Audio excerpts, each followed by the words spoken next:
Hello, church. We're looking at Isaiah chapters 30 through 31 today in our daily Bible reading. Word of the day is inscribe. We looked at yesterday God giving instruction, that He's providing guidance, He's providing wisdom, He's providing the rules and the means we need to live a life that is pleasing and honoring to Him. However, what happens when we don't do this? That is what we see here in chapter 30. So in chapter 30, verses 8 and 9, I want to read this as God's kind of rebuke on the people not listening to His instruction. It says this, "And now go, write it before them on a tablet, and inscribe it in a book, that it may be for the time to come as a witness forever. For they are a rebellious people, lying children, children unwilling to hear the instruction of the Lord." Right, so it's bad enough that they're not going to listen.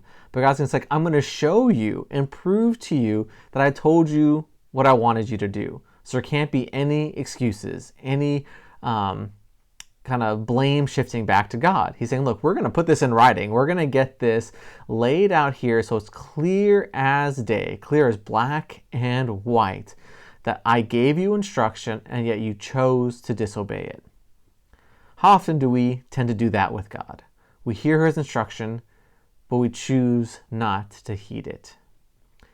Is that going to be inscribed in God's book of our lives? That He can say, look, I told you X, Y, and Z, but you chose to do 1, 2, 3. It is your fault. You knew what you were supposed to do. You cannot claim ignorance of what God's desire for you was, but you still chose to be rebellious. As oftentimes as I know we can say we fall guilty of this, as chapters 30 and 31 go on, there's God, once again, it shows His generousness, His graciousness, that He is willing to give mercy and forgiveness.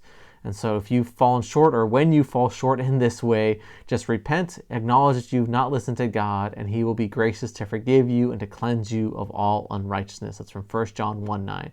All right, church, be encouraged, and let's do the instructions that God has stated for us. Have a great day.